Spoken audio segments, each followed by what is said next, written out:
Here's a quick look at what I do every day for work. I got two billets here. These are complex composite Mosaic chef knives to be. So let's take a look at how I hammer them out. First we got the billet going into a tank of oil. I don't use borax flux or anything, but this right here helps keep oxygen out while it's heating and develops a carbon jacket of soot to keep oxygen from hitting the steel.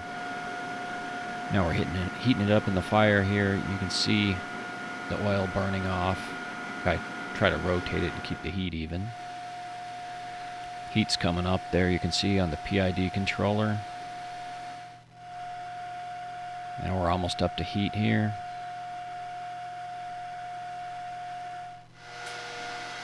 Time to turn the hammer on. You can see the jack shaft up there fire up, 7.5 horsepower motor. Hammer time. Just hit it a few times each side, the first heat. Got to be gentle with it and help everything pack together without squashing apart in any direction too much at first. The big flat dies are really excellent for this kind of work right here.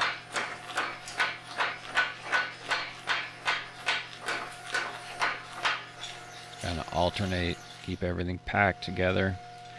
You can see the breath of the forge huffing the fuel on and off here, right out the door. Take the heat shield off the billet handle. The handle just gets cooking hot even through gloves if you don't watch out.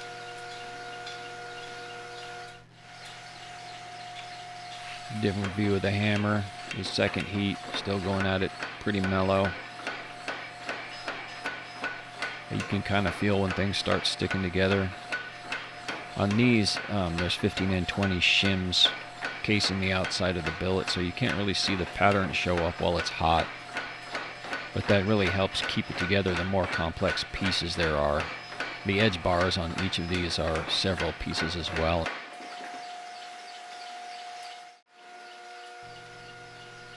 Thought I'd show the reheat. Always keeping that heat shield on there. Sometimes you got to cool the handle off with water before you can grab it again. Here's a bigger view of the hammer. There's a 300-pound Baudry mechanical power hammer. A lot of people think they're the best mechanical power hammers ever made. They have a lot of power, and the spring linkage is unique to the Baudry. Very well designed, and they have a very powerful integral designed brake, which is super nice for controlling the beast. This hammer was built around 1917 sometime. So after the first 3 heats, usually I'll start going at the point of it with a hand hammer. I'm using a combo rounding and flat hammer, and I'm using the flat side.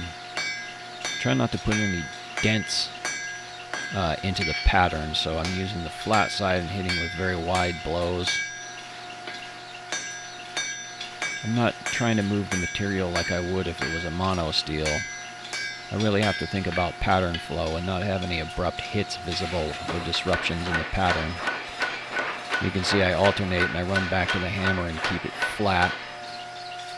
Take that upset out of the edge. There's still nothing like the fun of just wailing on it by hand.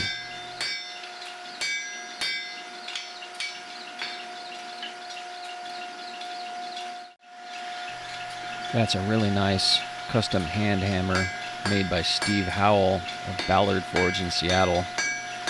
Just killer, nice hardness, good square cross-section handle. You can see a lot of scale coming off of that as I'm hitting it. I try to keep the anvil brushed off from time to time so the scale doesn't work its way into the surface of the work.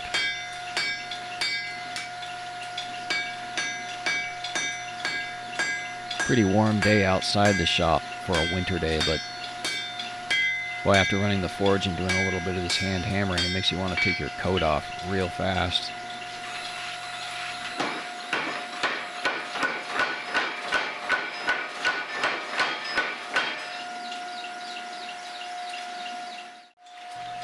You can see this hand tool I'm about to pick up. That's a set down tool. I'm using it to forge a shoulder in where the tang will start to be. I used a smaller one previous to this clip, but it wasn't very good, so I edited it out. Anyway, this one's 1 inch deep. You got to keep alternating back and forth from flat to the step down tool so you don't tear the billet there at the juncture.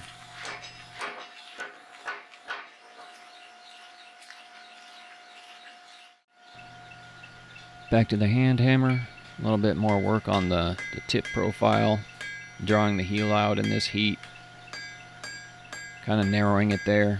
I'm going to leave the tip pretty wide on this. It's going to be a K-tip style chef knife.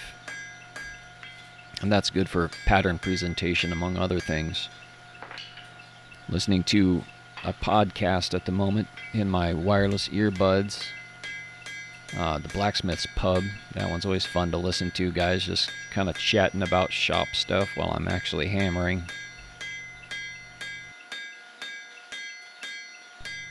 The anvil I'm on right here is my main squeeze. It's a 172-pound Peter Wright English anvil, about 120 years old, I think. And I've had it for 15, 16 years. Wasn't my first anvil, but it's been my best anvil, and definitely never going to sell it.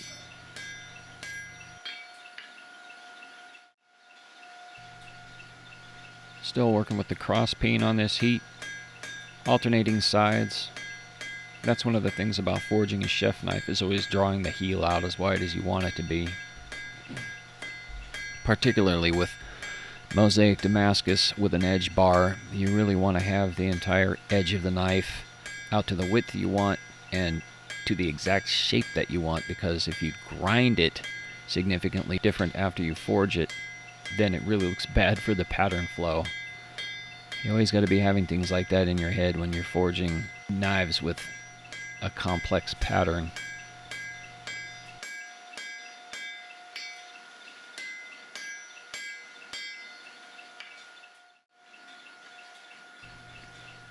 Then I'll switch back to the combo hammer here and just use the flat face usually toward the end of the profiling process to make sure all of the lines are smooth and I'm not grinding off any high spots, because again, that looks bad. Get some of the scale off with the brush if necessary. Wiped anvil.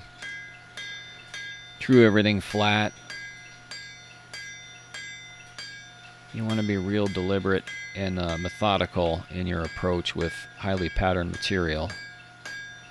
Get any bumps out of the spine here, even that taper. Now this piece and the other one that I'm forging too are going to be integral chef knives, in that they'll have bolsters added as well as one piece. When it's done, that is. There'll be added pieces forge welded on, and in the second part of this video series I will show you the process of adding the forge welded bolsters on.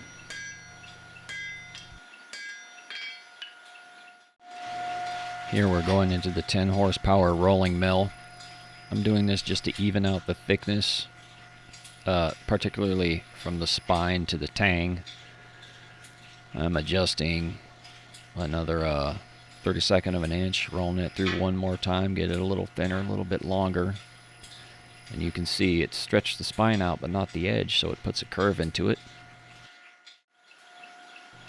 You might think that what I would do first would be to take that curve out. But what I'm doing here is actually thinning the edge down, which is widening it, putting a bit of a bevel in, not too much. But what it also does is it stretches the length of the edge out and kind of balances back out to some extent the curve that the rolling mill put in. I'm doing it pretty evenly from both sides of the bevel, so now I've switched my stance at the anvil. Then I'm using the rounding side of the hammer. Now we'll take the residual curvature out of the edge. Just work on the profile shape a little bit more.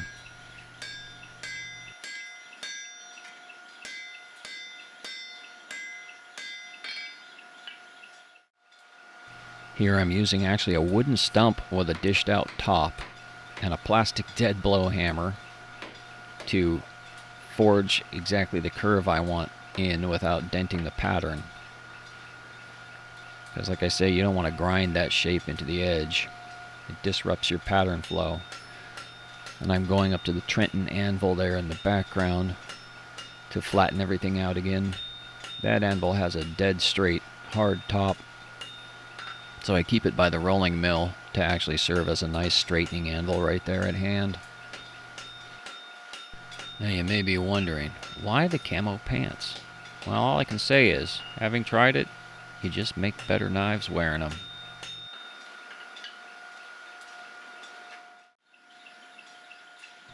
And this will be the last heat on this piece. Just a little straightening with the flat side of the hammer. Make sure that the edge is smooth. Take any bulge out of the spine of the tang there. Flatten everything up. Make sure it's good and even anywhere, and no excessive grinding will be necessary except for at the tip, which we planned for. Final flattening. And then I forged the other one off camera. That one's a wider style. It'll be a bunka. Thanks for watching.